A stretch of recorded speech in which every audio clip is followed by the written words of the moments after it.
Avant de venir, j'ai cherché sur Google, j'ai tapé par exemple Gourou et Raoult, et j'ai trouvé plus de réponses qu'en tapant Science et Le Pen. Pendant la pandémie, il y a eu d'un côté nos blouses blanches, au lit des malades, comme dans les laboratoires, et puis il y a eu Didier Raoult. Les premiers ont gagné notre estime et notre respect, le second a gagné de l'argent et des disciples. Les délires quasi messianiques d'un homme qui porte la blouse comme Raël porte la tunique, les files ininterrompues de malades devant l'IHU de Marseille en quête du précieux élixir, l'hydroxychloroquine mal utilisée a pris bien plus de vies qu'elle en a sauvé et Didier Raoult a vendu des dizaines de milliers de livres.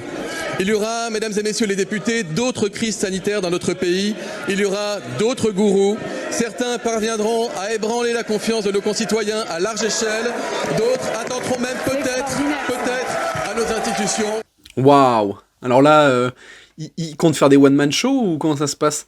Enfin, c'est dingue quand même, hein. Et donc, vu que le mec est turel, il avait besoin de son téléphone pour lire ce qu'il avait préparé le soir en pyjama, là, tout content.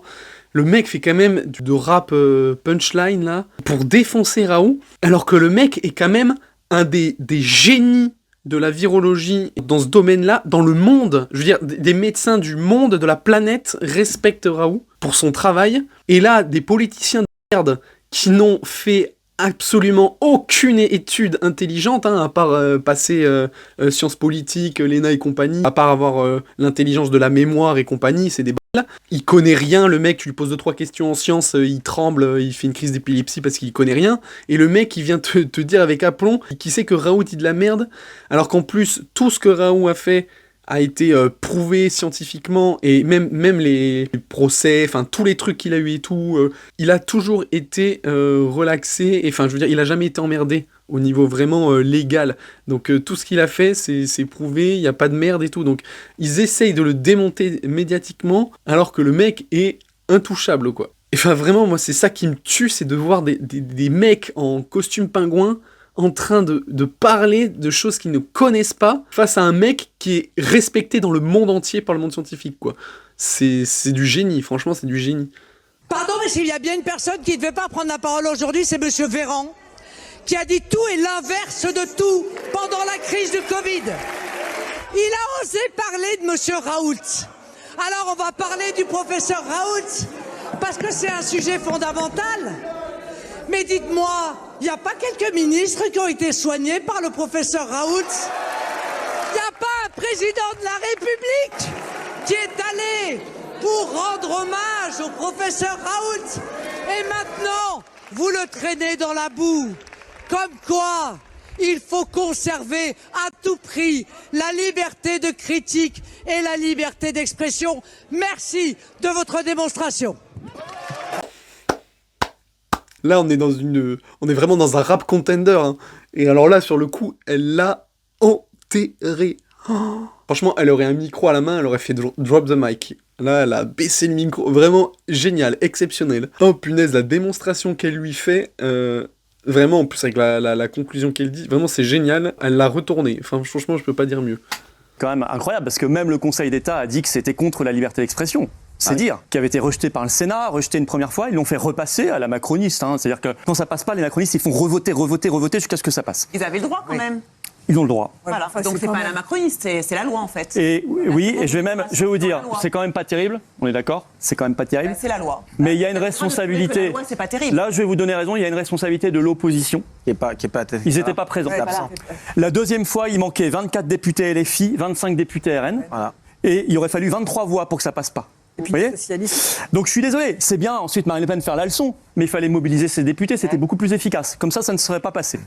Donc là, pour contextualiser, c'était suite au fait qu'apparemment il y a une loi qui est passée, comme quoi on peut plus critiquer le vaccin et tout. Alors c'est une loi perverse parce qu'elle dit qu'il faut pas critiquer tout ce qui est traitement médical, mais bon, bien sûr, on parle du Covid, hein. Et sinon, amende, emprisonnement, etc. Donc voilà, hein, mais encore une fois, 1984, la censure, on vit dans un pays totalitaire, dictatorial, on y plonge, hein, on plonge vraiment dedans. Et ce qui est marrant là, c'est d'entendre Géraldine qui est toute contente de dire c'est la loi, c'est la loi. Et, en fait, cet argument, il est pété au sol. Il suffit de donner un bon exemple. Ça aurait été bien qu'on lui dise « Mais alors, dans les années 30, en Allemagne, Il n'y avait pas un régime politique qui s'appelait national-socialiste, qui a été élu démocratiquement par le peuple, et qui a fait des lois plutôt dérangeantes. Mais selon Géraldine, c'est la loi, donc c'est pas grave. Je peux dire la même chose aussi avec le régime stalinien. Même actuellement, le régime de Xi Jinping, le régime de Poutine. Bah oui, c'est la loi. Tant que c'est la loi, selon Géraldine, c'est pas grave. Donc, dans la loi, quand on peut éradiquer des gens, vraiment mettre des gens dans des fours, affamer son pays, tuer des journalistes et des trucs comme ça, selon Géraldine Maillet, tant que c'est la loi, c'est pas grave, c'est pas immoral. Donc là, vraiment, son argument est vraiment mais useless. Et après, ce qu'il dit, par contre, Philippot, c'est très intéressant, c'est que cette loi, apparemment, quand elle a été votée, il y avait pas d'opposition. C'est là où, justement, c'est dingue, c'est de se dire, mais oui, effectivement, où est-ce qu'ils étaient? Parce qu'apparemment, il fallait que 23 voix pour empêcher cette loi de passer, et il manquait donc au total presque une cinquantaine d'oppositions avec les extrêmes droite et extrême gauche. Mais j'avoue, les mecs, ils sont où, bordel? Je sais pas, dans l'Assemblée nationale, quand il y a des trucs, enfin, les mecs, ils sont en vacances, quoi. C'est vrai qu'effectivement, c'est bien beau Le Pen de parler, mais bon, sur les faits, si tu veux t'opposer à ça, ouais, fallait envoyer tes gens à toi pour être contre, quoi, pour voter contre. C'est bien beau, voilà, c'est toujours dans le visuel, dans le parler, mais au final, elle a accepté par omission. Quel est l'intérêt des gens qui critiquent le vaccin? Est-ce qu'ils auraient un intérêt à le faire, à part peut-être relater d'une réalité, parce qu'elle, c'est la vie qu'elle vit, ils n'ont aucun intérêt à le faire. Quel est l'intérêt de ceux qui défendent le vaccin, de ceux qui ne veulent pas qu'on critique le vaccin? Des milliards d'euros. Nicolas Dupont-Aignan l'a dit. Donc voilà, c'est très clair. Du pognon, de la corruption. Véran est corrompu. Pardon? Véran est corrompu. Il s'est enrichi. On pourrait faire une petite enquête. Non. En tout cas, il ferait bien. Mais dites-le ce soir. Mais j'en sais rien. Vous croyez qu'ils sont pas corrompus? J'en sais rien. J'ai pas de preuves, donc je vais pas faire de diffamation. Ouais, mais je dis on juste. va faire une petite enquête. Il y a un truc. J'en sais rien. Oui, vous savez, il y a un contrôle qui s'appelle le Parlement. Il a une mission constitutionnelle de contrôle. Ce serait bien qu'il lance une grande commission d'enquête parlementaire, pas que sur Véran, sur comment ça s'est passé. Pourquoi Madame von der Leyen, à la tête de la commission, elle a géré par des SMS un contrat de 35 milliards et qu'elle veut pas les donner, ces SMS. Bon, tout d'abord, ce qu'a dit Guillaume Janton, pour une fois, c'est exceptionnel, c'est très bien. Effectivement, quel est l'intérêt aux gens de dire que le vaccin n'est pas bien? Il n'y a vraiment aucun intérêt. Et quel est l'intérêt des gens du gouvernement à dire que le vaccin est bien? Mais c'est le contrat de je sais pas combien de milliards passés par Pfizer, par les gouvernements. En fait, c'est simple. Quand il y a une question à se poser, il faut toujours savoir à qui profite le crime, qui bénéficie du business, quoi. Quand vous comparez ceux qui n'ont rien à gagner et quand vous comparez ceux qui ont beaucoup gagné, en fait, c'est pas compliqué, quoi. Donc oui, effectivement, après, quand là, il parle de corruption, on y est quand même, hein, faut arrêter de se mentir. Et Géraldine Maillet, ce qui est dingue avec elle, c'est que t'as l'impression qu'elle baisse avec les mecs du gouvernement, quoi. C'est, meuf, calme-toi. T'as mis de l'argent sur eux, t'as fait quelque chose, enfin, je sais pas, mais comment elle est derrière eux, quoi. Tu sais même pas ce qu'ils font. Au lieu de te poser des questions, il y a plein de recherches qui sont faites sur les classements des pays du monde, sur la corruption. Nous, la France, on est, je crois, dans le top 40. Je veux dire, c'est connu, on sait qu'il y a du business, qu'il y a de l'argent, qu'il y a des lobbies, qu'il y a tout ça. Elle, t'as l'impression qu'elle est dedans, parce qu'elle veut à chaque fois cacher ça. Je suis désolé, mais t'as le droit de te poser des questions et de savoir, attends, mais là, il y a du business, à qui ça profite, savoir pourquoi telle chose a été faite. Elle vit dans un monde, t'as l'impression qu'elle... Non, le gouvernement, faut pas toucher, c'est des dieux. C'est des dieux, ils font ce qu'ils veulent, tout ce qu'ils font c'est juste, c'est bien pour le peuple. Je sais pas, elle est chelou, vraiment elle est chelou de défendre comme ça, comme un chien qui défend son os. C'est vraiment bizarre. Hein. Ficher les opinions politiques des journalistes, des animateurs, mais c'est délirant. Et donc, me dites pas qu'on est dans un pays de liberté, on ne l'est plus. Du tout. Du tout. Elle est vraiment dans un pays où on n'est pas en liberté. Non, on n'est pas dans un pays où on n'est pas en liberté. On va vers une pensée. Ce débat sur les effets secondaires, nous ne l'avons pas. Nous ne l'avons pas en France. Madame. Il y a deux exemples là, cet article 4, en 2 jours, je suis désolée, on va vers une pensée unique. On ne peut plus poser... Si on pose une question, si on émet un doute, on est complotiste. Maintenant, ça y est, c'est le nouveau truc. Encore une fois, hein, c'est toujours Géraldine qui est payé par l'État. Toujours les extrêmes, donc dire mais si on a un pays de liberté, aller dans un pays où on n'est pas libre et tout. Non mais oui, bien sûr, il y a des exemples, il y a des contre-exemples, t'as toujours pire, il y a l'enfer, il y a le paradis, et puis il y a l'entre-deux. On ne dit pas qu'on est dans l'enfer, mais on n'est pas au paradis non plus. On est de moins en moins libre, il y a de plus en plus de censure, on peut de moins en moins dire les choses. Sur tous les réseaux, si on dit certaines choses, on est censuré. À la télé, on est censuré. Sur plein de choses, on est censuré. La pensée, là, effectivement, on nous dirige une pensée unique. Encore une fois, 1984, on se dirige vers un État autoritaire où on n'a plus droit au scepticisme et à la pensée divergente. C'est un fait, quoi. Avec justement la loi qui est passée avant Enfin, je sais pas si elle est passée, mais comme quoi, maintenant, faudrait que les journalistes et les gens des médias donnent leur avis politique quand ils passent à la télé.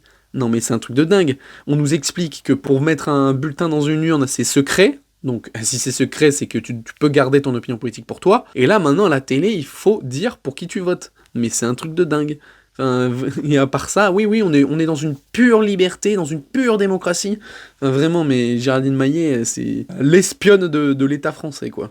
Cet article, c'est l'hypocrisie de... ils ne citent pas le vaccin, en fait. Ils disent, voilà, c'est compliqué de dénigrer tel ou tel traitement, mais c'est pas vrai. Si on dénigre un autre traitement, tout le monde s'en fout. Dès que ça touche le vaccin du Covid, et même le timing, on voit bien que c'est après l'épidémie que ce truc-là sort. Donc évidemment que c'est uniquement contre les critiques du vaccin. Je vais avoir l'avis des Mais vous savez qu'il y a un recul de la vaccination aussi chez les enfants, beaucoup. Donc il n'y a pas que le Covid. La rubéole, la rougeole, il y a des maladies qui reviennent, les maladies infantiles. Aujourd'hui, les pédiatres se voient les pierres parfois pour vacciner des enfants. Elle continue dans la bêtise, quoi, cette meuf. À son avis, pourquoi il y a une diminution des vaccins en général ? Avant, les gens, ils vaccinaient leurs enfants contre toutes les maladies. Paf, épisode Covid, paf, diminution des vaccins. Mais à cause de quoi et à cause de qui ? C'est bien à cause du gouvernement qui a fait merde pendant 2 ans, que justement la confiance des Français a chuté. Admettons, on retourne en 2020, et les gouvernements, depuis le départ, ils nous auraient dit c'est nouveau, on sait pas ce qui se passe, on va essayer des choses, ceux qui veulent bien, on fait ce test, ceux qui veulent pas, bon ben tant pis, vous le faites pas.